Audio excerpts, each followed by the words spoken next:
الله أكبر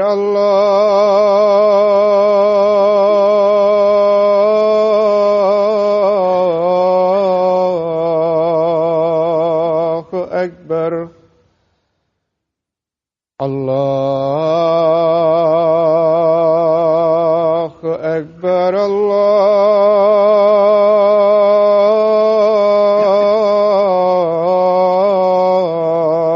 الله أكبر أشهد أن لا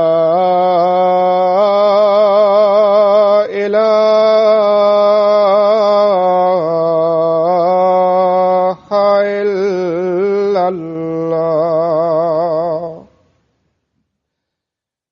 أشهد أن لا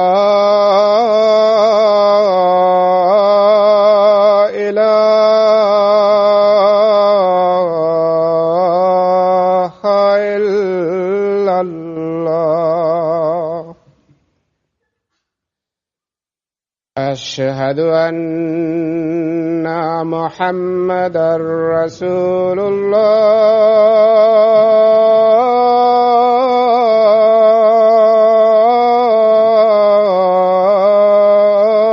الله أشهد أن محمدًا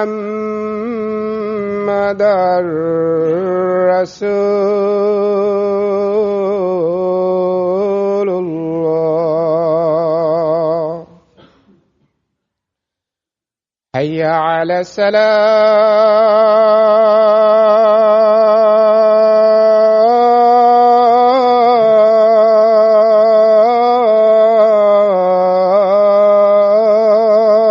الصلاة حي على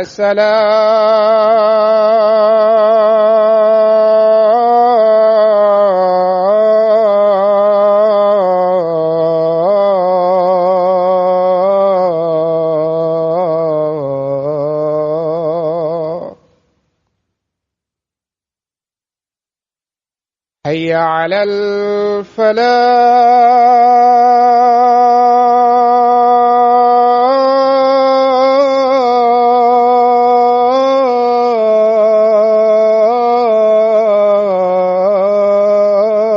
الفلاح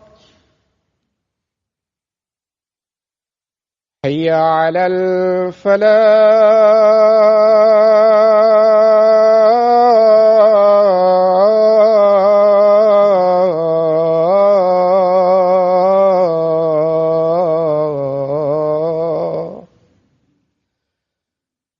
الله أكبر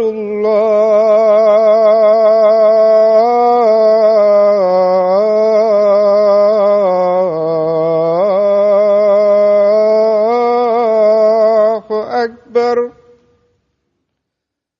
لا إله إلا الله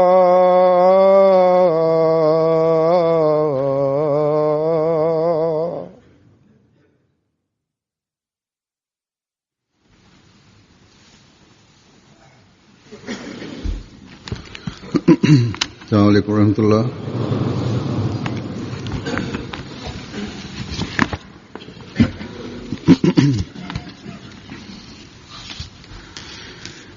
أشهد أن لا إله إلا الله وحده لا شريك له وأشهد أن محمدًا عبده ورسوله أما بعد فأعوذ بالله من الشيطان الرجيم بسم الله الرحمن الرحيم الحمد لله رب العالمين الرحمن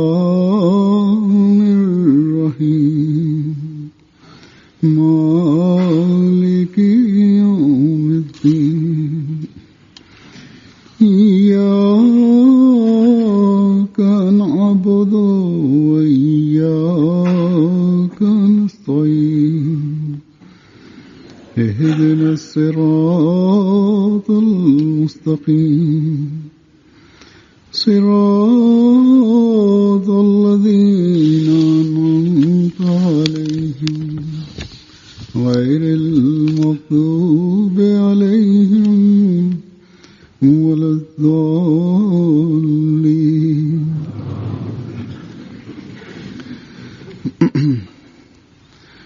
अल्लाह ताला के फजल से अगले जुमे से इंशाअल्लाह जलसा सालाना यूके शुरू हो रहा है. അള്ളാഹുവിന്റെ അനുഗ്രഹത്താൽ അടുത്ത വെള്ളിയാഴ്ച മുതൽ ഇൻഷാ അല്ലാഹ് യുകെ ജൽസ തുടങ്ങുകയാണ്. ജൽസ തുടങ്ങുന്നതിനും ദിവസങ്ങൾക്ക് മുമ്പേ ജൽസയുടെ ജോലികൾ തുടങ്ങുന്നു. യുകെ വാർഷിക ജൽസയിൽ താൽക്കാലിക ഒരുക്കങ്ങൾ നടത്തി കുറച്ച് ദിവസത്തേക്ക് ഒരു താൽക്കാലിക പട്ടണം തന്നെ ഇവിടെ ഉണ്ടാക്കുന്നു. പാകിസ്ഥാനിൽ ജൽസകൾ നടക്കാറുണ്ടായിരുന്നു. അവിടെ ലങ്കർഖാനയുടെ സ്ഥിരമായ ഒരു സംവിധാനം ഉണ്ടായിരുന്നു.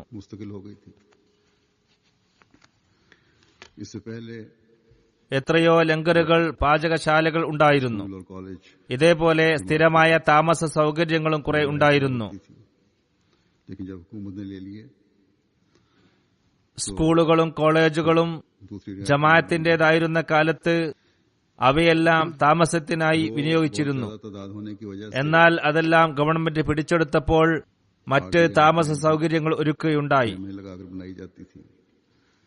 ആളുകളുടെ എണ്ണം വളരെ കൂടുതലായത് കാരണം തമ്പുകൾ കെട്ടി താൽക്കാലിക താമസ സൗകര്യങ്ങളും ഒരുക്കിയിരുന്നു. ഇതുകൂടാതെ റബുവ നിവാസികളും ഒരു വലിയ വിഭാഗം അതിഥികളെ തങ്ങളുടെ വീടുകളിൽ താമസിപ്പിക്കുകയുമായിരുന്നു. അവർക്കുള്ള ഭക്ഷണവും മറ്റും ലങ്കർഖാനിൽ നിന്നും വരുമായിരുന്നു. ഏതായിരുന്നാലും റബുവ ജൽസയ്ക്ക് വേണ്ടി സ്ഥിരമായ ചില സംവിധാനങ്ങൾ ഉണ്ടാകുമായിരുന്നു. ദീർഘകാലത്തെ അനുഭവവും സ്ഥിരമായ സംവിധാനവും കാരണം റബുവ നിവാസികൾ എല്ലാം ജൽസ നടത്താൻ പ്രാപ്തരായി കഴിഞ്ഞിരുന്നു. അള്ളാഹു ഈ ആവേശവും തർബീയത്തിന്റെ അന്തരീക്ഷവും സേവന തൽപരതയും വീണ്ടും അവരുടെ ജീവിതത്തിന്റെ ഭാഗമാക്കി മാറ്റട്ടെ. ഇതേപോലെ ഖാദിയാനിലും കുറെ സ്ഥിരം സംവിധാനം ഇപ്പോൾ ആയിക്കഴിഞ്ഞിരിക്കുന്നു. താൽക്കാലികമായി ഇപ്പോൾ ജൽസ നഗരിയാണ് ഒരുക്കേണ്ടി വരാറുള്ളത്.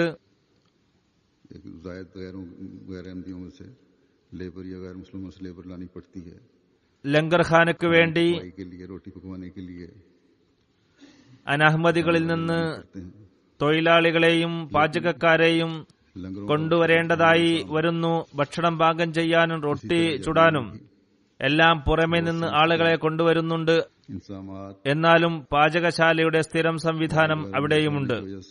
ഇതേപോലെ ജർമ്മനിയിൽ അവർക്ക് ഹാൾ കിട്ടുന്നതുകൊണ്ട് സ്ഥിരമായ സംവിധാനം ഉണ്ട്. ഭക്ഷണം പാചകം ചെയ്യാനുള്ള സംവിധാനം അവർക്ക് താൽക്കാലികമായി ഒരുക്കേണ്ടതായി വരുന്നു. റൊട്ടി അങ്ങാടിയിൽ നിന്നും വാങ്ങുകയാണ് പതിവ്. അതിനെ ഫ്രഷ് റൊട്ടിയാണെന്ന് കരുതി അവർ കഴിക്കുന്നു. എനിക്ക് തോന്നുന്നത് അത് ഒരാഴ്ച പഴക്കമുള്ളതായിരിക്കുമെന്നാണ്. ഇനി അങ്ങനെയല്ലെങ്കിൽ ജർമ്മനിക്കാർ സന്ദേശം എത്തിക്കുന്നതിൽ അഗ്രഗണ്യരാണ്. വൈകുന്നേരത്തേക്ക് അവർ എനിക്ക് സന്ദേശം എത്തിക്കുന്നതായിരിക്കും. ഇതേപോലെ ലോകത്ത് പല സ്ഥലങ്ങളിലും ജൽസകൾ നടക്കുന്നു. എന്നാൽ ബ്രിട്ടൻ ജൽസ ഖിലാഫത്ത് ഇവിടെ ഉള്ളത് കാരണം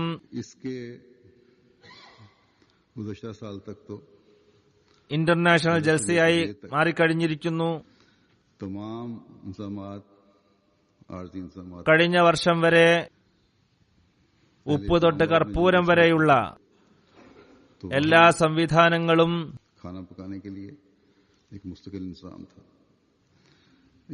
താൽക്കാലികമായി ഒരുക്കുമായിരുന്നു. ആദ്യം ഇസ്ലാമാബാദിലാണ് ജൽസ നടന്നിരുന്നത്. അവിടെ ഭക്ഷണം പാചകം ചെയ്യാനായി സ്ഥിരം സംവിധാനം ഉണ്ടായിരുന്നു. ഇതേപോലെ റൊട്ടിയും അവിടെയുള്ള മെഷീനിൽ ഉണ്ടാക്കിയിരുന്നു. എന്നാൽ ഹദീഖത്തുൽ മഹദിയിൽ ജൽസ തുടങ്ങിയ നാൾ മുതൽ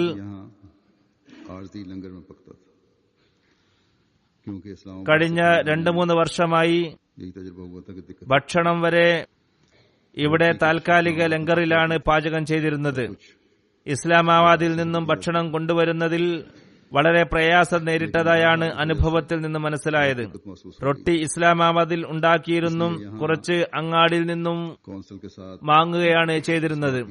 ഏതായിരുന്നാലും ഇക്കാര്യത്തിൽ വലിയ പ്രയാസം നേരിട്ടിരുന്നു എന്നതാണ് വാസ്തവം. അതിനാൽ ഇവിടെ ഹദീഖത്തുൽ മഹദിയിൽ സ്ഥിരമായി പാചകശാല ഉണ്ടാക്കുവാനുള്ള അനുവാദം ലഭിക്കുന്നതിനായി കൗൺസിലുമായി നാം ബന്ധപ്പെട്ടുകൊണ്ടിരുന്നു. കാരണം താൽക്കാലിക പന്തലിൽ പാചകശാല ഉണ്ടാക്കുന്നത് പ്രയാസമാണെന്ന് മാത്രമല്ല ചില രീതിയിൽ അപകടകരം കൂടിയാണ്. ഏതായിരുന്നാലും കൗൺസിൽ ഈ വർഷം ദയ കാണിക്കുകയും സ്ഥിരമായ പാചകശാല ഉണ്ടാക്കുവാനുള്ള അനുവാദം നൽകുകയും ചെയ്തു. സ്റ്റോറേജിന് വേണ്ടി ഉണ്ടാക്കിയിരുന്ന ഷെഡിലെ വലിപ്പമുള്ള ഷെഡിനെ അകവും പുറവും എല്ലാം ശരിപ്പെടുത്തിക്കൊണ്ട് സ്ഥിരം പാചകശാലയാക്കി മാറ്റുകയുണ്ടായി. ഇൻഷാ അല്ലാഹു തആല നമ്മുടെ ആവശ്യത്തിന് വേണ്ട ഭക്ഷണം അവിടെ നിർമ്മിക്കപ്പെടുമെന്ന് പ്രതീക്ഷിക്കുന്നു. ഇതിനുശേഷം നമ്മുടെ മുമ്പാകെ വന്ന പ്രശ്നം റൊട്ടി എങ്ങനെ ഉണ്ടാക്കും എന്നതാണ്.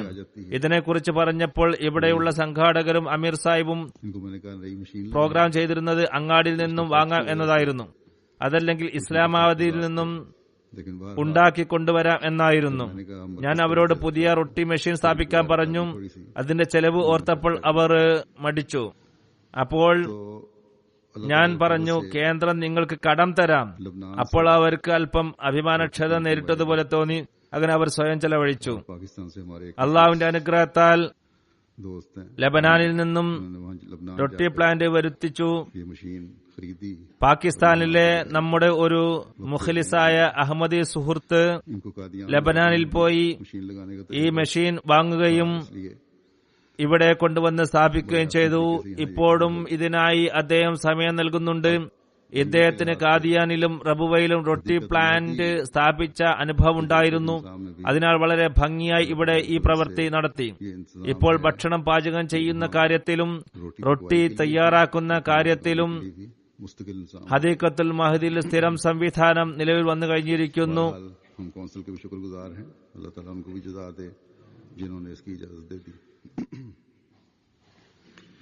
ഏതായിരുന്നാലും ഞങ്ങൾ കൗൺസിലിനും നന്ദി രേഖപ്പെടുത്തുന്നു. അള്ളാഹു അവർക്ക് പ്രതിഫലം നൽകുമാറാകട്ടെ. അവരാണ് ഇതിനുള്ള അനുവാദം നൽകിയിരിക്കുന്നത്. എന്തു തന്നെയാണെങ്കിലും 30,000 വരുന്ന ആളുകളെ ഉൾക്കൊള്ളാൻ വേണ്ടി വിവിധങ്ങളായ താൽക്കാലിക സംവിധാനങ്ങളും ഇപ്പോഴും ഈ ജൽസയ്ക്ക് വേണ്ടി ചെയ്യേണ്ടി വരുന്നു എന്നത് ഇവിടുത്തെ ജൽസയുടെ ഒരു പ്രത്യേക വ്യതിരിക്തതയാണ്. പ്രത്യേകിച്ച് മഴ പെയ്താൽ താമസത്തിലും വഴിയിലും തടസ്സങ്ങൾ ഉണ്ടാകുന്നു. വഴിയുടെ പ്രശ്നം ഒരു പരിധിവരെ ട്രാക്ക് വിരിച്ച് നമ്മൾ ദൂരീകരിക്കാൻ ശ്രമിക്കുന്നു. എന്നാൽ താമസത്തിനായി ഉണ്ടാക്കുന്ന താൽക്കാലിക തമ്പുകളും ചെറിയ പന്തലുകളും ഭക്ഷണം വിളമ്പാനുള്ള പന്തലുകളും അതേപോലുള്ള മറ്റു പ്രശ്നങ്ങളും ഇപ്പോഴും നിലനിൽക്കുന്നു. ഇൻഷാ അല്ലാഹ് ഈ പ്രശ്നങ്ങളും പരിഹരിക്കപ്പെടുന്ന ഒരു കാലഘട്ടം വരുന്നതാണ്. ഈ താൽക്കാലിക പട്ടണം തന്നെ ഒരു വേള അഹമ്മദിയ ജമാഅത്തിന്റെ സ്ഥായിയായ പട്ടണമായി മാറുന്ന ദിനവും വിദൂരമാകില്ല. ഞാൻ പറഞ്ഞതുപോലെ ഒരു പട്ടണത്തിന് രൂപം നൽകാനുള്ള താൽക്കാലിക സംവിധാനത്തിലെ കുറെ ജോലികൾ വക്കാറെ അമൽ മുഖേന വളണ്ടിയർമാരാണ് ചെയ്യുന്നത്. ഖുദ്ദാമും അൻസുറുല്ലാഹിലെ ചില ആരോഗ്യമുള്ള ആളുകളുമാണ് ചെയ്യുന്നത്. കഴിഞ്ഞ വെള്ളിയാഴ്ച യാദൃച്ഛികമായി ഞാൻ ഹദീഖത്തുൽ മഹ്ദിയിൽ പോയി നോക്കി. റൊട്ടി പ്ലാന്റ് സ്ഥാപിച്ചതിനു ശേഷം അതിന്റെ പ്രവർത്തനം വീക്ഷിക്കുന്നതിനായി അവിടെ കൂടിയിരുന്നവർ കൂടാതെ യുവാക്കളും കുട്ടികളും മുതിർന്നവരും അവരുടെ ജോലികൾക്കായി അവിടെ അപ്പോൾ എത്തിയിരുന്നു. ജൽസ സംവിധാനങ്ങളെ 2-3 ആഴ്ചകൾക്ക് മുമ്പേ തന്നെ ഭംഗിയായി നിർവഹിക്കുന്നതിനായി അവർ പ്രയത്നിച്ചുകൊണ്ടിരിക്കുകയായിരുന്നു. ഇവിടെ ഒരു കാര്യം പറയേണ്ടതുണ്ട്. റൊട്ടി പ്ലാന്റ് സ്ഥാപിച്ചത് പുറമേയുള്ള കമ്പനിയൊന്നുമല്ല, മറിച്ച് അതിന്റെ എല്ലാ ജോലികളും നമ്മുടെ വളണ്ടിയർമാരും നമ്മുടെ എഞ്ചിനീയർമാരും ടെക്നീഷ്യൻസ്മാരും മറ്റു ജോലിക്കാരുമാണ് ചെയ്തത്. അള്ളാഹു അവർക്കെല്ലാം പ്രതിഫലം നൽകട്ടെ. ഇവിടത്തെ ഓരോന്നിന്റെയും നിലവാരം അതേപോലെ നിലനിർത്തേണ്ടത് അനിവാര്യമാണ്. ഇന്ത്യയിലും പാകിസ്ഥാനിലും ഉള്ളതുപോലെ തോന്നുന്നത് പോലെ ചെയ്യാൻ പറ്റില്ല. അവിടെ പരിശോധന ഒന്നും ഉണ്ടാവുകയില്ല. എല്ലാം താൽക്കാലിക പണിയാണ്. വയറ് അവിടെയും ഇവിടെയും തൂങ്ങിക്കിടക്കുന്നുണ്ടാകും. ഇവിടെ ഓരോ ഘട്ടത്തിലും ചെക്കിംഗ് നടക്കും. ഗവൺമെന്റിന്റെ ഉദ്യോഗസ്ഥന്മാർ വന്ന് നോക്കും, എന്നിട്ട് അതിന് അനുമതി നൽകും. എന്നിട്ട് അടുത്ത ജോലി ചെയ്യാൻ പറ്റുകയുള്ളൂ. അള്ളാഹുവിന്റെ അനുഗ്രഹത്താൽ റൊട്ടി പ്ലാന്റിന്റെയും പാചകശാലയുടെയും നിബന്ധനകളെല്ലാം നമുക്ക് പാലിക്കാൻ കഴിഞ്ഞു. അതുകൊണ്ട് അനുവാദവും ലഭിച്ചു. ചുരുക്കത്തിൽ ഇവിടെയുള്ള താൽക്കാലിക സംവിധാനം കാരണം മറ്റു സ്ഥലങ്ങളെ അപേക്ഷിച്ച് കൂടുതൽ ഇവിടെ അധ്വാനിക്കേണ്ടി വരുന്നു. അള്ളാഹുവിന്റെ അനുഗ്രഹത്താൽ ഇവിടത്തെ അഹമ്മദി വളണ്ടിയർമാർ വളരെ ആവേശത്തോടും താൽപര്യത്തോടും കൂടിയാണ് ഈ പ്രവർത്തികളെല്ലാം ചെയ്യുന്നത്. ജമാഅത്തിന് വേണ്ടി സമയം നൽകുക എന്ന വികാരം അഹമ്മദികളുടെ പ്രത്യേക അടയാളമായി തീർന്നിരിക്കുന്നു. ഓരോ കാര്യത്തിലും അഹമ്മദികൾ തങ്ങളുടെ ത്യാഗങ്ങൾ സമർപ്പിക്കുന്നു. എഞ്ചിനീയേഴ്സ് അസോസിയേഷൻ അവരുടേതായ ജോലി ചെയ്യുന്നു. ഡോക്ടേഴ്സ് അസോസിയേഷൻ അവരുടേതായ ജോലി ചെയ്യുന്നു. മറ്റു വകുപ്പുകളിലുള്ളവർ അവരുടേതായ ജോലികൾ ചെയ്യുന്നു. ജൽസയിലുള്ള ജോലികൾക്ക് പുറമെയാണിത്. വർഷം മുഴുവനും ഈ ജോലികൾ തുടർന്നു കൊണ്ടുപോകുന്നു. ഇവിടെ വളണ്ടിയറി ജോലികൾ വളരെ കൂടുതൽ ഉണ്ടെന്നത് അഹമ്മദിയത്തിന്റെ വ്യതിരിക്തത തന്നെയാണ്.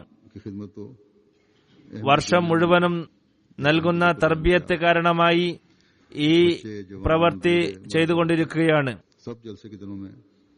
അതിഥി സൽക്കാരത്തിന്റെ കാര്യത്തിൽ ലോകത്തെല്ലായിടത്തും അഹമ്മദികൾ തിരിച്ചറിയപ്പെടുന്നതാണ്.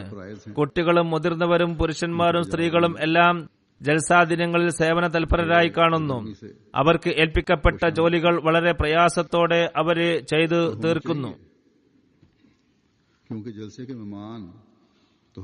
വളരെ പ്രയത്നത്തോടെ അവർ ചെയ്തു തീർക്കുന്നു. ഇങ്ങനെ ചെയ്തു തീർക്കേണ്ടതാണ്. കാരണം ജൽസയുടെ അതിഥികൾ ഹദ്രത്ത് മസീഹ് അലൈഹി സ്വലാത്തു വസ്സലാമിന്റെ അതിഥികളാണ്. ഈ അതിഥി സൽക്കാരം എന്നത് ഏറ്റവും ഉദാത്തമായ ഗുണവും മതചര്യയുമാണ്. ഹദ്രത്ത് മസീഹ് അലൈഹി സ്വലാത്തു വസ്സലാമിന്റെ അതിഥി സൽക്കാരത്തിന്റെ ഉന്നത നിലവാരം എന്തായിരുന്നു എന്നും ഇവിടെ സ്മരിക്കേണ്ടിയിരിക്കുന്നു. എന്നാലേ നമ്മുടെ പദവിയും ഉയരുകയുള്ളൂ. ഒരിക്കൽ ആ മഹാത്മാവിന് സുഖമില്ലായിരുന്നു, വിശ്രമിക്കുകയായിരുന്നു. ഒരു അതിഥി വന്നു എന്ന് അകത്ത് സന്ദേശമയച്ചു. ഉടനെ അദ്ദേഹം പുറത്തേക്ക് വന്നു. എന്നിട്ട് പറഞ്ഞു, വളരെ കഷ്ടപ്പെട്ട് വന്ന അതിഥിക്ക് തീർച്ചയായും അവകാശമുണ്ട്. അവരോടുള്ള കടമ നിറവേറ്റാനാണ് ഞാൻ പുറത്തേക്ക് വന്നത്. ഇന്നും ഹദ്രത്ത് മസീഹ് അലൈഹി സ്വലാത്തു വസ്സലാമിന്റെ അതിഥികൾക്കായി ഈ ഒരു നിലവാരമാണ് നാം സ്ഥാപിക്കേണ്ടത്. ഏതൊരു सफर करके आने वाले मेहमान हैं। ആതിഥേയത്തിനാണോ നമുക്ക് ഇന്ന് അവസരം നൽകിയിരിക്കുന്നത്? അവർ മതപരമായ കാര്യത്തിനു വേണ്ടി യാത്ര ചെയ്യുന്ന അതിഥികളാണ്. इसलिए आ रहे हैं ജൽസയുടെ कि अपनी रूहानी 3 ദിവസങ്ങളിൽ तरबियत के അള്ളാഹുവിന്റെയും അവന്റെ റസൂലിന്റെയും കാര്യങ്ങൾ കേൾക്കാനാണ് അവർ വരുന്നത്. साथ आपस में प्यार, ആത്മീയവും മതപരവുമായ ശിക്ഷണത്തിനുള്ള സംരംഭത്തിനാണ് അവർ വരുന്നത്. സ്നേഹത്തിന്റെയും സൗഹാർദ്ദത്തിന്റെയും സാഹോദര്യത്തിന്റെയും അന്തരീക്ഷത്തിൽ കഴിയുവാനാണ് അവർ വരുന്നത്. बास പല അതിഥികളും अच्छे हालात में വളരെയധികം കഷ്ടതകൾ സഹിച്ചാണ് വരുന്നത്. का यहाँ आते हैं, ചിലർ തങ്ങളുടെ വീടുകളിൽ വളരെ നല്ല അവസ്ഥയിൽ കഴിയുന്നവരാണ്. लिहाज से इन दिनों में तकरीबन तंगी में गुजारा करते हैं। ഇവിടെ बास गरीब ഭൗതിക സുഖ സൗകര്യങ്ങൾ നോക്കുമ്പോൾ ഈ ദിവസങ്ങൾ കഷ്ടപ്പാടിന്റെ ദിവസങ്ങളാണ്. दूर दराज मुल्क എന്നിട്ടും അവർ വരുന്നു. सिर्फ ഇതേപോലെ ദരിദ്രരായ അതിഥികളുണ്ട്.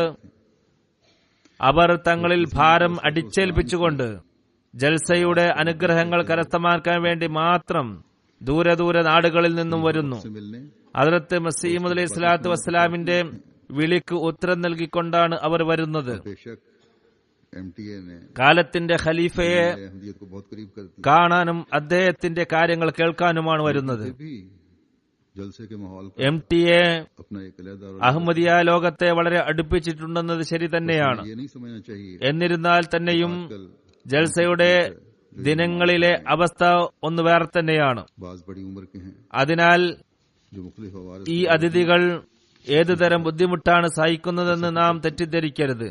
बाज जैसा ചിലർ വളരെ പ്രായം ചെന്നവരുണ്ട്. की आसाइशों को छोड़कर വിവിധങ്ങളായ രോഗങ്ങൾ ഉണ്ടായിട്ട് പോലും അവർ പ്രയാസങ്ങൾ സഹിച്ച് ഇവിടെ വരുന്നു. ഞാൻ പറഞ്ഞതുപോലെ വീട്ടിലെ എല്ലാ സുഖങ്ങളും ത്യജിച്ചുകൊണ്ട് ഇവിടെ വരുന്നവരുണ്ട്. അവർ अल्लाह ताला के फजल से പന്തലിൽ ഉറങ്ങുന്നു, സാദാ ഭക്ഷണം കഴിക്കുന്നു. की होती है जो सिर्फ और सिर्फ जलसे അങ്ങനെയുള്ള അതിഥികൾക്ക് സേവനം ചെയ്യൽ നമ്മുടെ ബാധ്യതയാണ്. भी बहुत അള്ളാഹുവിന്റെ അനുഗ്രഹത്താൽ കൂടുതൽ അതിഥികളും ജൽസയിൽ പങ്കെടുക്കുക എന്ന ഒരൊറ്റ ഉദ്ദേശത്തോടുകൂടി മാത്രം വരുന്നവരാണ്. ये एहतराम ഇക്കാലത്ത് യാത്രാ ചെലവും വളരെയധികം വർദ്ധിച്ചിട്ടുണ്ട്.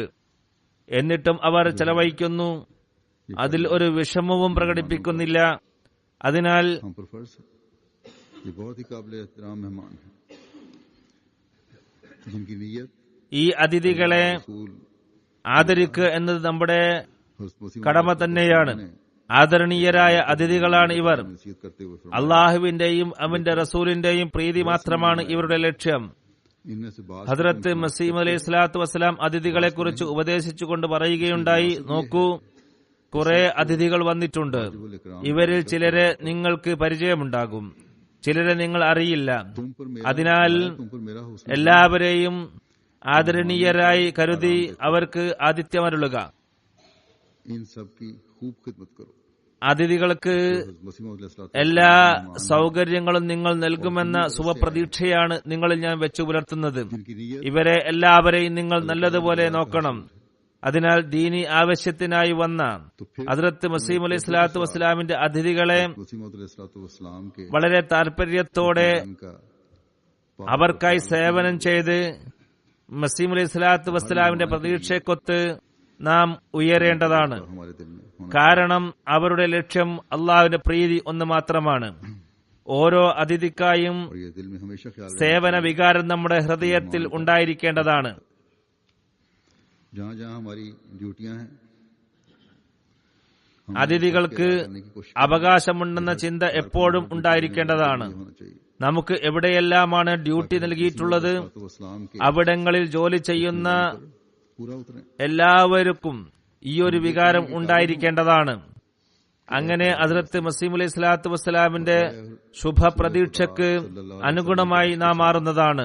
നമുക്ക് ഇപ്രകാരം പറയാൻ കഴിയണം, അള്ളാഹുവിന്റെ മസീഹെ, अमल करने वाले തിരുദൂതരുടെ और एक अहमदी से പ്രിയ പ്രേമി, താങ്കളുടെ എല്ലാ ഉപദേശങ്ങളും അനുസരിച്ച് सदी से जायद ഇന്നും ഞങ്ങൾ പ്രവർത്തിക്കുന്നവരാണ്. हमें ഒരു അഹമ്മദിയിൽ നിന്നും आपके हुस्न ज़न से गाफिल नहीं कर दिया। ഇതാണ് പ്രതീക്ഷിക്കുന്നത്. आज ഒരു നൂറ്റാണ്ട് ദൈർഘ്യമുള്ള യാത്ര ചെയ്തിട്ടും बूढ़े मर्द और औरतें താങ്കളുടെ ശുഭപ്രതീക്ഷയ്ക്ക് മങ്ങലേൽക്കാൻ हत्तुल ഞങ്ങൾ ഇടം നൽകിയിട്ടില്ല. ഇന്നും ഞങ്ങളുടെ കുട്ടികളും മുതിർന്നവരും യുവതികളും യുവാക്കളും പുരുഷന്മാരും സ്ത്രീകളും അവരവരുടെ കടമകൾ നിറവേറ്റാൻ കഴിവതും പരിശ്രമിച്ചുകൊണ്ടിരിക്കുകയാണ്. ഇൻഷാ അല്ലാഹ് ഇതിനായി പരിശ്രമിച്ചുകൊണ്ടിരിക്കുന്നതാണ്. താങ്കളുടെ ഈ പ്രതീക്ഷയെ ഞങ്ങൾ എന്നും നെഞ്ചോട് ചേർത്ത് പിടിക്കുന്നതാണ്. അതിനനുസരിച്ച് പരിശ്രമിക്കുകയും ചെയ്യുന്നതാണ്. താങ്കൾ പറയുകയുണ്ടായി, ഒരതിഥിക്ക് പോലും ഒരു പ്രയാസവും ഉണ്ടാകരുത് എന്നാണ് ഞാൻ എപ്പോഴും പ്രതീക്ഷിക്കുന്നത്. അതിനാൽ ഞാൻ എപ്പോഴും ഉപദേശിക്കാറുണ്ട്, കഴിവിന്റെ പരമാവധി അതിഥിക്ക് സുഖ സൗകര്യങ്ങൾ ഒരുക്കാൻ ശ്രമിക്കേണ്ടതാണ്. അതിഥികളുടെ ഹൃദയം കണ്ണാടി പോലെ മൃദുലമാണ്, അല്പമൊന്ന് മുട്ടിയാൽ പൊട്ടിപ്പോകുന്നതാണ്.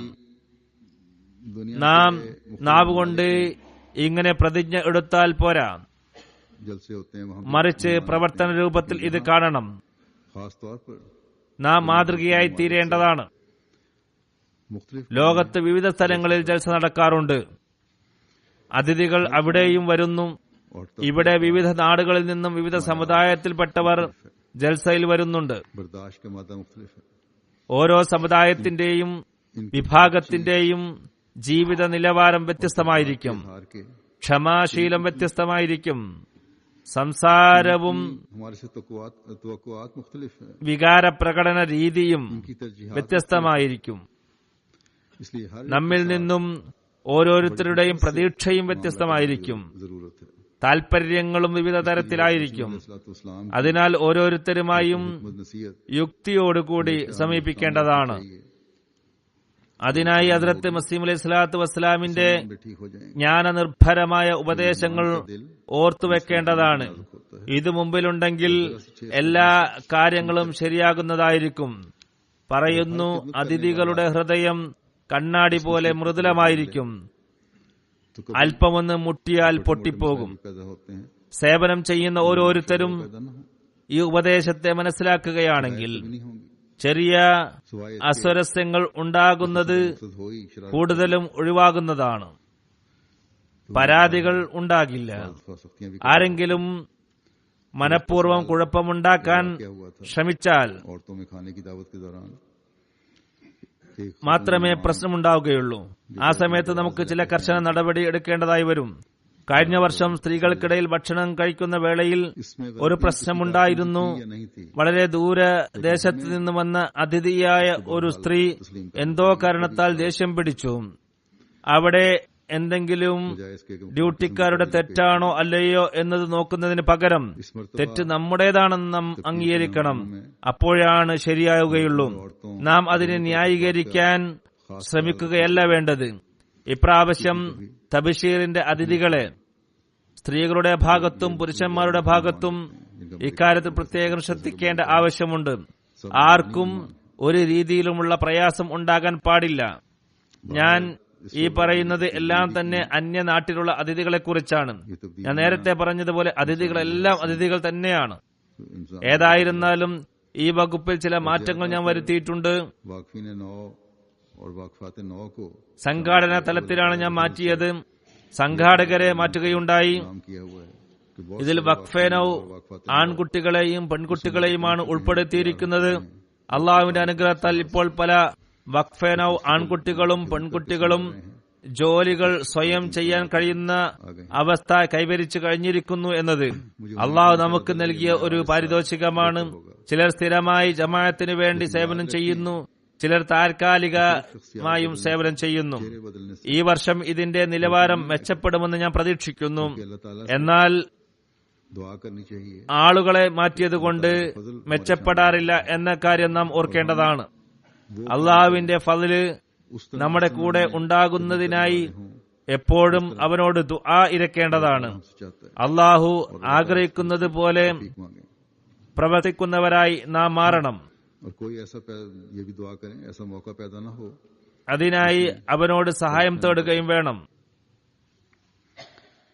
തെറ്റിദ്ധാരണ ഉണ്ടാകാൻ സാധ്യതയുള്ള അവസരങ്ങൾ ഇല്ലാതാകുന്നതിനു വേണ്ടിയും പ്രത്യേകമായി പ്രാർത്ഥിക്കേണ്ടതാണ്. ആതിഥേയത്വത്തെക്കുറിച്ചും ഒരു കാര്യം വ്യക്തമാക്കാൻ ഞാൻ ആഗ്രഹിക്കുന്നു. ഇംഗ്ലണ്ടിൽ താമസിക്കുന്ന അഹമ്മദികളുടെ, പ്രത്യേകിച്ച് ലണ്ടനിൽ താമസിക്കുന്ന അഹമ്മദികളുടെ അതിഥികളാണ് UK-യുടെ പുറത്തു നിന്ന് വരുന്ന അതിഥികൾ. പുറത്തു നിന്ന് വരുന്ന അതിഥികളുടെ എണ്ണം ഏകദേശം 3000 ആയിരിക്കും. വിസ കിട്ടുകയാണെങ്കിൽ ഒരുപക്ഷെ ഇതിനേക്കാളും കൂടുതൽ ആയേക്കാം. അതിനാൽ ഇവിടെയുള്ള അഹമ്മദികൾക്ക് ഡ്യൂട്ടി ഉണ്ടെങ്കിലും ഇല്ലെങ്കിലും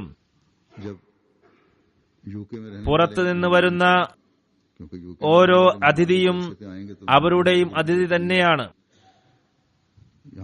UK-യിലുള്ള ഡ്യൂട്ടിയിലില്ലാത്തവർ ജൽസയിൽ വരുമ്പോൾ അവരും അതിഥികൾ തന്നെയാണ്.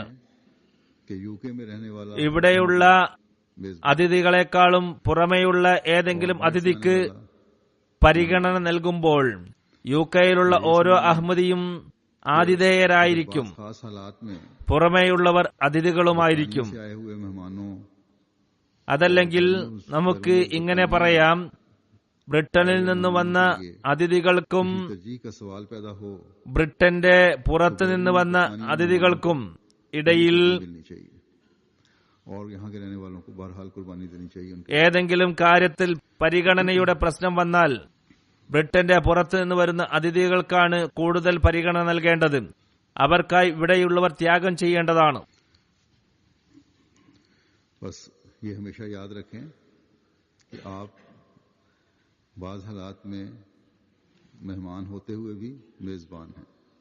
അപ്പോൾ ചില സന്ദർഭങ്ങളിൽ നിങ്ങൾ അതിഥികളായിരിക്കെ തന്നെ ആതിഥേയരായി മാറുന്നു. ഡ്യൂട്ടി ചെയ്യുന്നവരുടെ മാത്രം ജോലിയല്ല ഇത്. ഈ ഒരു ചിന്താഗതിയെ വ്യാപിപ്പിക്കേണ്ട ആവശ്യമുണ്ട്. ഈ ചിന്താഗതിയെ വ്യാപിപ്പിച്ചുകൊണ്ട് നിങ്ങൾ ത്യാഗം ചെയ്യുന്നവരായി മാറുക. ഇതെല്ലാം ആയിക്കഴിഞ്ഞാൽ ഒരു മനോഹര സമൂഹത്തെ നമുക്ക് ദർശിക്കാൻ സാധിക്കുന്നതാണ്. ചില ഹദീസുകൾ കാണുമ്പോൾ നമുക്ക് തോന്നുന്നത് അതിഥികളാകുന്നതിനേക്കാളും നല്ലത് ആതിഥേയരായി തീരുക എന്നതാണ്. ആതിഥ്യമരുളുക എന്നത് ഒരു ഹദീസിന്റെ അടിസ്ഥാനത്തിൽ വിശ്വാസി ആണെന്നതിനുള്ള തെളിവാണ്. ഒരു ഹദീസിൽ വരുന്നു, തിരുനബി സല്ലല്ലാഹു അലൈഹി വസല്ലം പറഞ്ഞു, അള്ളാഹുവിലും അന്ത്യദിനത്തിലും വിശ്വസിക്കുന്നവർ അതിഥികളെ ആദരിക്കുകയും ബഹുമാനിക്കുകയും ചെയ്യട്ടെ. ഇതിനെ മറ്റു രീതിയിൽ പറഞ്ഞാൽ, അതിഥിയെ ആദരിക്കാത്തവനും ബഹുമാനിക്കാത്തവനും അള്ളാഹുവിലും അന്ത്യദിനത്തിലും വിശ്വാസം കുറവുള്ളവനാണ്. ഹദ്റത്ത് മസീഹ് അലൈഹി സ്വലാത്തു വസ്സലാം ആതിഥ്യമരുളുന്നതിലേക്ക് നമ്മുടെ ശ്രദ്ധ വിവിധ ഘട്ടങ്ങളിൽ ക്ഷണിച്ചിട്ടുണ്ടെങ്കിൽ അത് തന്റെ യജമാനനും വഴികാട്ടിയുമായ ഹദ്റത്ത് മുഹമ്മദ് മുസ്തഫ സല്ലല്ലാഹു അലൈഹി വസല്ലം തിരുമേനിയുടെ നിർദ്ദേശത്തിന്റെയും വിശുദ്ധ ഖുർആന്റെ കൽപ്പനയുടെയും അടിസ്ഥാനത്തിലാണ്. നമ്മുടെ വിശ്വാസത്തിൽ ദൃഢത കൈവരിക്കുന്നതിന് വേണ്ടിയാണിത്. മറ്റൊരു ഹദീസിൽ തിരുനബി സല്ലല്ലാഹു അലൈഹി വസല്ലം തന്റെ സഹോദരനോട് പുഞ്ചിരി തൂകുന്ന മുഖത്തോടെ സമീപിക്കുന്നതും വലിയ നന്മയായി പറഞ്ഞിട്ടുണ്ട്. ചുരുക്കത്തിൽ ജൽസയുടെ ഈ 3 ദിവസങ്ങളിൽ വിവിധങ്ങളായ നന്മകൾ ചെയ്യപ്പെടുന്നു. പുഞ്ചിരി തൂകുന്ന മുഖത്തോടെ മറ്റുള്ളവരെ സമീപിക്കുക എന്നതും വലിയ നന്മയാണ്. ഇതിനുള്ള വിവിധ അവസരങ്ങൾ ഉണ്ടാകാറുണ്ട്. അതിഥികൾക്കും ആതിഥേയർക്കും എങ്ങനെയുള്ള അവസരങ്ങൾ ഉണ്ടാകും. പ്രത്യേകമായി ഡ്യൂട്ടി ചെയ്യുന്നവരോട് എനിക്ക് പറയാനുള്ളത്, നിങ്ങൾ പരസ്പരം ബന്ധപ്പെടുമ്പോഴും സംസാരത്തിലും എല്ലാം സൂക്ഷ്മത പാലിക്കണം. ക്ഷീണം കൊണ്ട് ചിലപ്പോൾ ആളുകൾ ദേഷ്യം പിടിച്ചു പോകും. അപ്പോഴെല്ലാം പുഞ്ചിരി തൂകുന്ന മുഖത്തോടെ നിങ്ങൾ സമീപിക്കണം.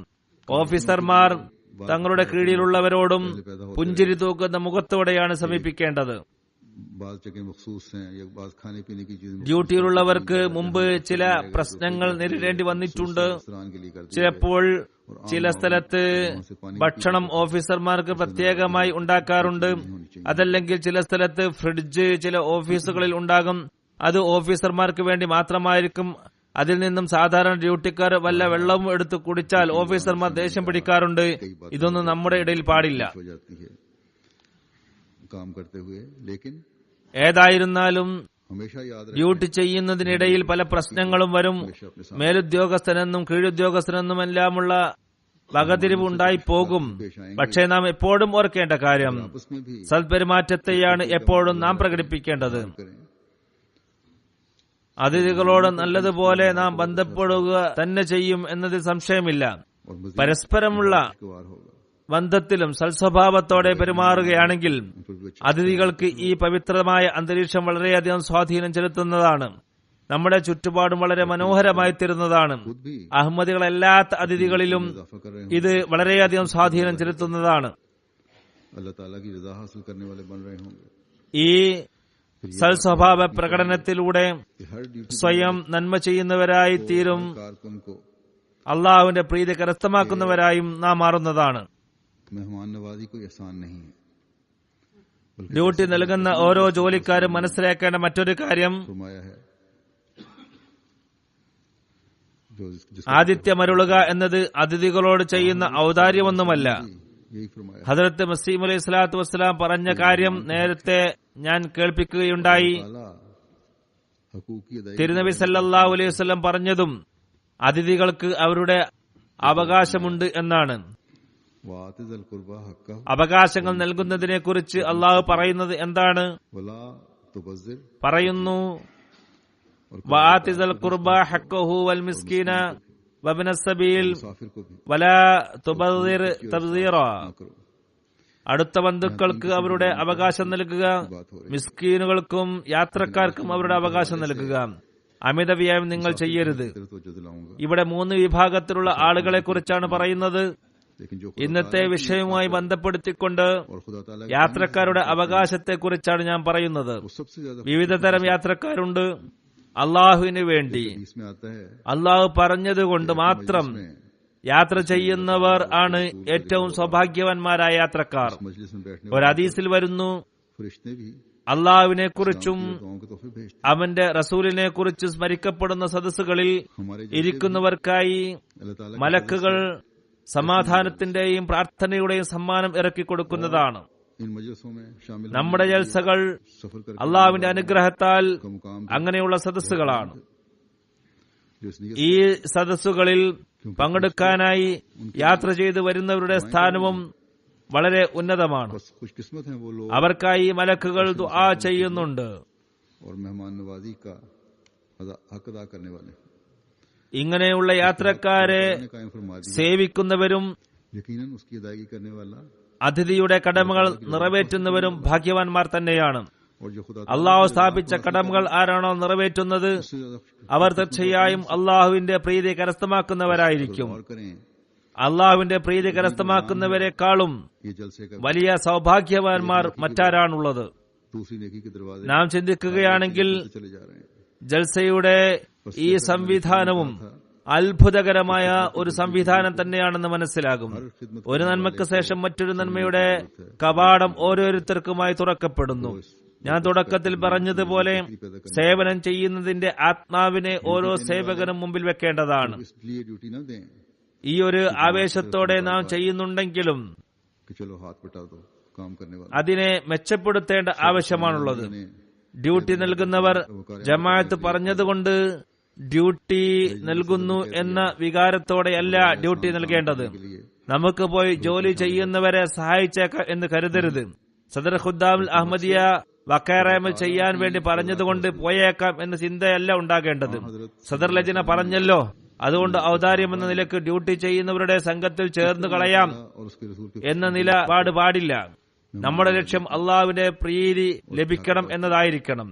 തിരുനബി സല്ലല്ലാഹു അലൈഹി വസല്ലമയുടെ സഹാബാക്കൾ അള്ളാഹുവിന്റെ പ്രീതി കരസ്ഥമാക്കാനായി ഏത് രീതിയിലായിരുന്നു ആതിഥ്യം അരുളിയിരുന്നതെന്നും അതിഥികളോടുള്ള കടമ എങ്ങനെ നിറവേറ്റി എന്നും നമുക്ക് കാണാവുന്നതാണ്. അതിനുള്ള ഒരു ഉദാഹരണം കേൾപ്പിക്കാം. ഈ നിവേദനം എത്ര കേട്ടാലും വായിച്ചാലും ഒരു പുതിയ ആവേശം ഇത് നൽകുന്നു, പുതിയ പാഠം നൽകുന്നു. ഹദ്റത്ത് അബൂ ഹുറൈറ റളിയല്ലാഹു തആല അൻഹു നിവേദനം ചെയ്യുന്നു, തിരുനബി സല്ലല്ലാഹു അലൈഹി വസല്ലമയുടെ അടുത്ത് ഒരു യാത്രക്കാരൻ വന്നു. തിരുനബി സല്ലല്ലാഹു അലൈഹി വസല്ലം വീട്ടിൽ അതിഥിക്ക് ഭക്ഷണം കൊടുത്തയക്കാൻ സന്ദേശമയച്ചു. അവിടെ നിന്നും വന്ന മറുപടി, ഇന്ന് വീട്ടിൽ വെള്ളമല്ലാതെ മറ്റൊന്നുമില്ല എന്നാണ്. അപ്പോൾ തിരുനബി സല്ലല്ലാഹു അലൈഹി വസല്ലം സഹാബാക്കളോട് പറഞ്ഞു, ഈ അതിഥിക്ക് ഭക്ഷണത്തിനുള്ള ഏർപ്പാട് ആരാണ് ചെയ്യുക? ഒരു അൻസാരി പറഞ്ഞു, യാ റസൂലുള്ളാഹ്, ഇതിനുള്ള ഏർപ്പാട് ഞാൻ ചെയ്യാം. അങ്ങനെ അദ്ദേഹം വീട്ടിൽ ചെന്നിട്ട് ഭാര്യയോട് പറഞ്ഞു, തിരുനബി സല്ലല്ലാഹു അലൈഹി വസല്ലമയുടെ അതിഥിക്ക് വേണ്ടി ഭക്ഷണം തയ്യാറാക്കുക. ഭാര്യ പറഞ്ഞു, ഇന്ന് കുട്ടികൾക്കുള്ള ഭക്ഷണം മാത്രമേ വീട്ടിലുള്ളൂ. അപ്പോൾ അൻസാരി പറഞ്ഞു, നീ ഭക്ഷണം ഉണ്ടാക്കുക, എന്നിട്ട് വിളക്ക് കത്തിക്കുക. കുട്ടികൾക്ക് ഭക്ഷണം കൊടുക്കേണ്ട സമയം വന്നാൽ അവരെ താരാട്ട് പാട്ടി ഉറക്കുക. അങ്ങനെ ഭാര്യ ഭക്ഷണം തയ്യാറാക്കി വിളക്ക് കത്തിച്ചു. കുട്ടികളെ വിശക്കുന്ന അവസ്ഥയിൽ തന്നെ ഉറക്കി. പിന്നീട് വിളക്ക് ശരിയാക്കാനാണെന്ന ഭാവേന എഴുന്നേറ്റു പോയി വിളക്ക് കെടുത്തി. അങ്ങനെ ഇരുവരും അതിഥിയുടെ അടുത്തിരുന്ന് ഭക്ഷണം കഴിക്കുന്നുണ്ടെന്ന് അതിഥിക്ക് തോന്നുന്ന രീതിയിൽ അഭിനയിച്ചു. അങ്ങനെ അവർ ഇരുവരും രാത്രി വിശന്നുറങ്ങി. സുബഹിക്ക് ആ അൻസാരി തിരുനബിയുടെ അടുത്തെത്തിയപ്പോൾ തിരുനബി പുഞ്ചിരിച്ചുകൊണ്ട് പറഞ്ഞു, രാത്രി നിങ്ങൾ ഇരുവരുടെയും ആ പ്രവൃത്തി കണ്ട് അള്ളാഹു പോലും പുഞ്ചിരിച്ചുപോയി. നിങ്ങൾ ഇരുവരുടെയും ഈ പ്രവർത്തനത്തിൽ അള്ളാഹു തൃപ്തനായി എന്നോ പറയുകയുണ്ടായി. ഈ അവസരത്തിൽ ഒരു ആയത്ത് അവതരിക്കുകയുണ്ടായി, വയൂസിറൂന അലാ അൻഫുസിഹിം വലൗ കാന ബിഹി ഖസാസ വമൻ യൂഖ ശുഹ നഫ്സിഹി ഫൗലൈക ഹുമുൽ മുഫ്ലിഹൂൻ. പരിശുദ്ധരും ത്യാഗവര്യരുമായ വിശ്വാസികൾ തങ്ങളെക്കാളും മറ്റുള്ളവർക്ക് പരിഗണന നൽകുന്നു. അവർ സ്വയം ആവശ്യക്കാരും വിശന്നിരിക്കുന്നവരുമായിരിക്കും. സ്വന്തം ആത്മാവിനെ വിശപ്പിൽ നിന്നും പിശുക്കിൽ നിന്നും ആരാണോ രക്ഷപ്പെടുത്തുന്നത് അവരാണ് വിജയം കൈവരിച്ചവർ. ഇവിടെ നാം നോക്കേണ്ടത് എന്തുമാത്രം വലിയ ത്യാഗമാണ് ചെയ്തത് എന്നാണ്. കുട്ടികളെ പട്ടിണി കിടത്തി ഉറക്കുന്ന, സ്വയം വിശന്നുറങ്ങുന്നു. ഇന്ന് അള്ളാഹുവിന്റെ അനുഗ്രഹത്താൽ ഇങ്ങനെ ഒരു അവസ്ഥ ആർക്കെങ്കിലും ഉണ്ടോ എന്നറിയില്ല. ജമാഅത്തിന്റെ അതിഥികൾക്ക് ഏതായിരുന്നാലും ഈ ഒരു അവസ്ഥയില്ല. ഏതൊരു അതിഥികൾക്ക് വേണ്ടിയാണോ ആ കുടുംബം ത്യാഗം ചെയ്തത്, അവരും ജമാഅത്തിന്റെ തന്നെ അതിഥികളായിരുന്നു. മതപരമായ കാര്യത്തിനായിരുന്നു അവർ വന്നിരുന്നത്. തിരുനബിയുടെ സദസ്സിൽ തിരുമേനിയെ കാണാനായി വന്ന അതിഥികളായിരുന്നു. ഇങ്ങനെയുള്ള മാതൃക കാഴ്ചവെച്ചുകൊണ്ട് അതിഥി സൽക്കാരത്തിന്റെ പ്രസക്തി എന്താണെന്ന് നമുക്ക് കാണിച്ചു തരികയാണ് ചെയ്തത്. തിരുനബി സല്ലല്ലാഹു അലൈഹി വസല്ലമയുടെ അതിഥിക്ക് പ്രത്യേകമായ ഒരു സ്ഥാനമുള്ളതാണ്. ഇന്ന് അദ്ദേഹത്തിന്റെ യഥാർത്ഥ ദാസന്റെ അതിഥികൾക്കും അള്ളാഹു വലിയ പ്രാധാന്യം കൽപ്പിച്ചിട്ടുണ്ട്. അതിനാൽ ഡ്യൂട്ടി നൽകുന്ന ഓരോരുത്തരും ഈ ഒരു പ്രാധാന്യത്തെ മുമ്പിൽ വെക്കേണ്ടതാണ്. മുകളിലെ സംഭവത്തിൽ കുട്ടികളെ പട്ടിണിക്കിട്ടു എന്നത് ബാഹ്യമായി നോക്കുമ്പോൾ അക്രമമായി തോന്നിയേക്കാം. യഥാർത്ഥത്തിൽ ത്യാഗത്തിന്റെ അത്യുത്തമമായ ഒരു ഉദാഹരണമാണ് ഇവിടെ കാഴ്ചവെച്ചിരിക്കുന്നത്. ഇതിൽ കുടുംബം ഒന്നടങ്കം പങ്കെടുക്കുകയുണ്ടായി. ചിലർ സന്തോഷത്തോടും ചിലർ നിർബന്ധിതരായും. തീർച്ചയായും ആ കുട്ടികൾക്കും അള്ളാഹു കുറേ അനുഗ്രഹങ്ങൾ നൽകിയിട്ടുണ്ടാകും. കാരണം ഈ ആയത്തിൽ ഉൾപ്പെട്ടിരിക്കുന്ന വിഷയത്തിൽ നിന്നും ഇത് വ്യക്തമാണ്. അള്ളാഹു അങ്ങനെയുള്ളവരെ മുഫ്ലിഹൂൻ എന്ന ഗണത്തിലാണ് ഉൾപ്പെടുത്തിയിരിക്കുന്നത്. മുഫ്ലിഹൂൻ എന്നതിന്റെ അർത്ഥം നാം നോക്കുമ്പോൾ അതിന്റെ വ്യാപ്തി എത്രമാത്രമുണ്ടെന്ന് മനസ്സിലാക്കുന്നതാണ്. പുഷ്പിക്കുകയും കായ്ക്കുകയും ചെയ്യുന്നവരാണ് മുഫ്ലിഹ്. വിജയത്തെ കൈവരിക്കുന്നവരും തങ്ങളുടെ നല്ലതും ഉന്നതമായ ആഗ്രഹങ്ങളെ കരസ്ഥമാക്കുന്നവരും സന്തോഷിക്കുന്നവരും എല്ലാ നന്മയെയും കരസ്ഥമാക്കുന്നവരും ഈ നന്മയിലും വിജയത്തിലും സ്ഥിരമായി കഴിച്ചുകൂട്ടുന്നവരും ജീവിത സുഖം അനുഭവിക്കുന്നവരും സംരക്ഷണത്തിൽ വരുന്നവരും ആണ് മുഫ്ലിഹീങ്ങൾ. അതിനാൽ ഒരു നേരത്തെ ഭക്ഷണത്തിന്റെ ത്യാഗം, ഒരു അതിഥി സൽക്കാരം അവരെ അള്ളാഹുവിന്റെ പ്രീതിയുടെ അവകാശികളാക്കി മാറ്റി. എവിടെ നിന്നും എവിടെ വരെ എത്തിച്ചു എന്ന് നോക്കുക. അള്ളാഹുവിന്റെ പ്രീതിയോടൊപ്പം ഇതെല്ലാം ഒരാൾക്ക് ലഭിക്കുകയാണെങ്കിൽ അവർക്ക് ഇനി മറ്റെന്താണ് വേണ്ടത്? ചുരുക്കത്തിൽ ആതിഥേയർക്ക് ലഭിക്കുന്ന സ്ഥാനമാണിത്. നമ്മുടെ അതിഥികളെ സേവിച്ചുകൊണ്ട് കരസ്ഥമാക്കേണ്ട സ്ഥാനമാണിത്. ഈ ഒരു സ്ഥാനം നമ്മെ അള്ളാഹുവിന്റെ പ്രതിഫലത്തിന് അവകാശികളാക്കി മാറ്റി നമ്മുടെ ഇരുലോകവും ശരിയാക്കി തീർക്കുന്നതിന് കാരണമായി തീരുന്നതാണ്. ഹദ്റത്ത് മസീഹ് അലൈഹി സ്വലാത്തു വസ്സലാമിന്റെ അതിഥികൾക്ക് സേവനം ചെയ്യുവാനുള്ള അവസരം നൽകിക്കൊണ്ട് അള്ളാഹു നമ്മെ മുഫ്ലിഹീങ്ങളിൽ ഉൾപ്പെടുത്തുവാനുള്ള വഴികൾ തുറന്നിടുകയാണ് ചെയ്യുന്നത്. സേവനം ചെയ്യുന്ന എല്ലാവരും, ജോലിക്കാരും ഈ അനുഗ്രഹം കരസ്ഥമാക്കുന്നവരായി അള്ളാഹു മാറ്റട്ടെ. ജൽസയ്ക്ക് വേണ്ടിയുള്ള ഒരുക്കങ്ങളിൽ ഉണ്ടാകുന്ന എല്ലാ പ്രയാസങ്ങളും അള്ളാഹു ദൂരീകരിക്കട്ടെ.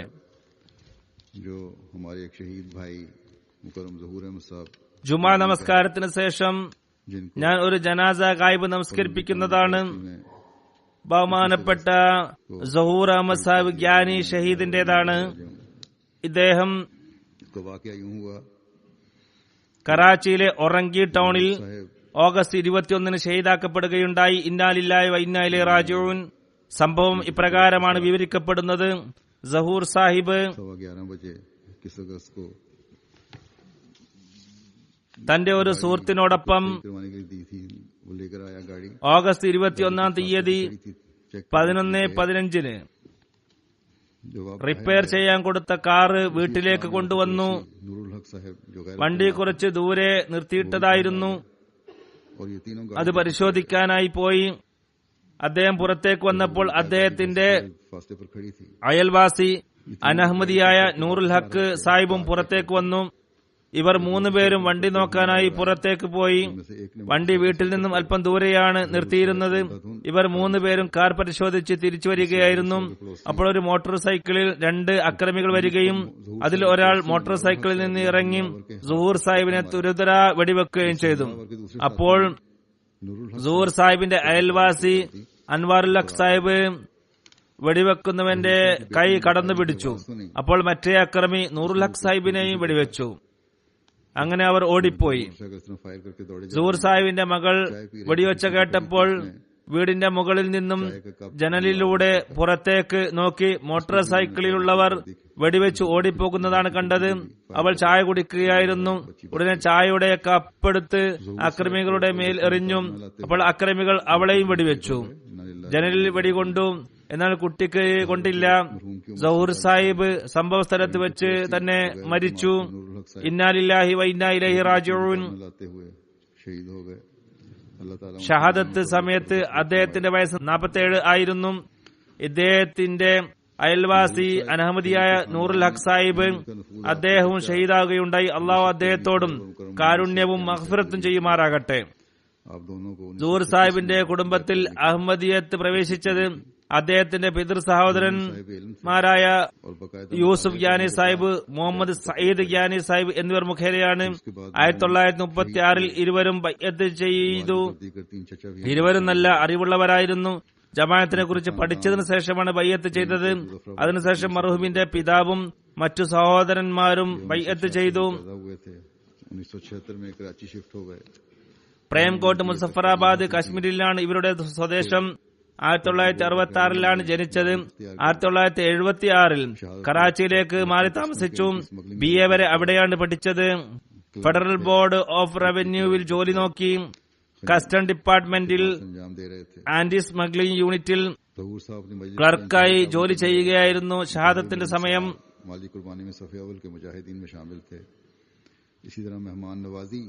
സഹൂർ സാഹിബ് തന്റെ മജ്ലിസുമായി വളരെയധികം സഹകരിക്കുന്ന വ്യക്തിയായിരുന്നു. എല്ലാവരുമായും ബന്ധപ്പെട്ടിരുന്ന വ്യക്തിയായിരുന്നു. ധനത്യാഗത്തിൽ ഏറ്റവും മുൻപന്തിയിലായിരുന്നു. അതിഥി സൽക്കാരം അദ്ദേഹത്തിന്റെ പ്രത്യേകമായ ഗുണമായിരുന്നു. വീട്ടിൽ വന്ന അതിഥികളെ ഒരിക്കലും ഭക്ഷണം കഴിപ്പിക്കാതെ വിടാറുണ്ടായിരുന്നില്ല.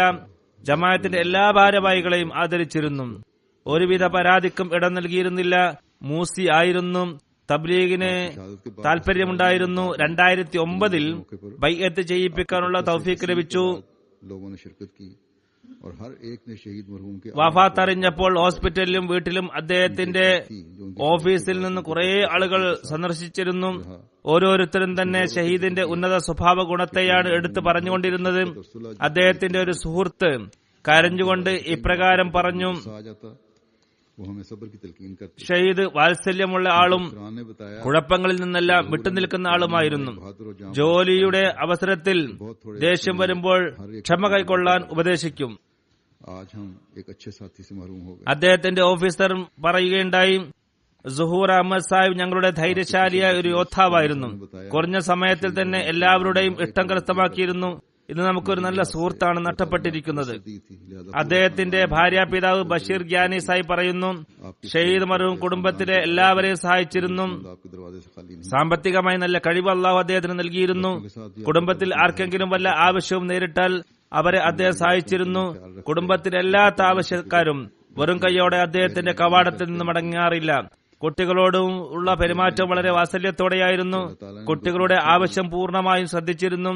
അവരുടെ പഠനകാര്യങ്ങളെ കുറിച്ച് ശ്രദ്ധിച്ചിരുന്നു. ഇക്കാര്യത്തിൽ മേൽനോട്ടം വഹിക്കാറുണ്ടായിരുന്നു. ഭാര്യ പറയുന്നു, അള്ളാഹു അദ്ദേഹത്തിന് നല്ല മനസ്സ് നൽകിയിരുന്നു.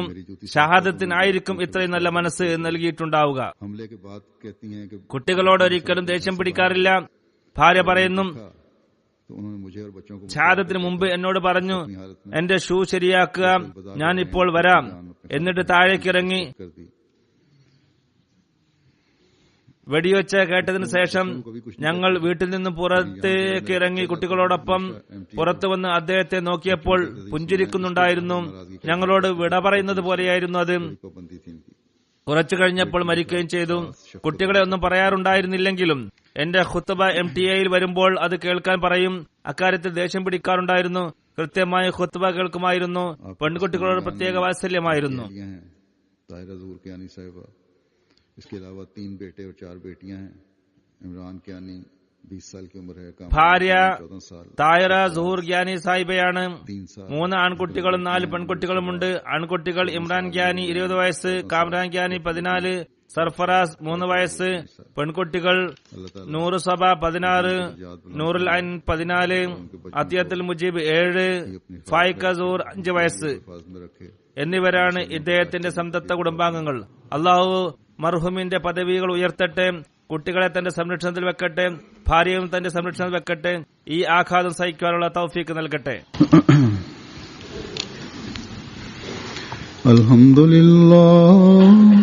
അൽഹംദുലില്ലാഹ് നഹ്മദുഹു വനസ്തഈനുഹു വനസ്തഗ്ഫിറുഹു വനുഅ്മിനു ബിഹി വനതവക്കലു അലൈഹി ونعوذ بالله من شرور أنفسنا ومن سيئات أعمالنا من يهده الله فلا مضل له ومن يضلل فلا هادي له ونشهد أن لا إله إلا الله ونشهد أن محمدا عبده ورسوله عباد الله رحمكم الله إن الله يأمر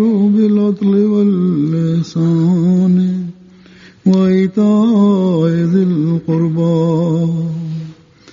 وينهى عن الفحشاء والمنكر والبغي يعظكم لعلكم تذكرون اذكروا الله يذكركم وادعوه يستجب لكم ولذكر الله أكبر.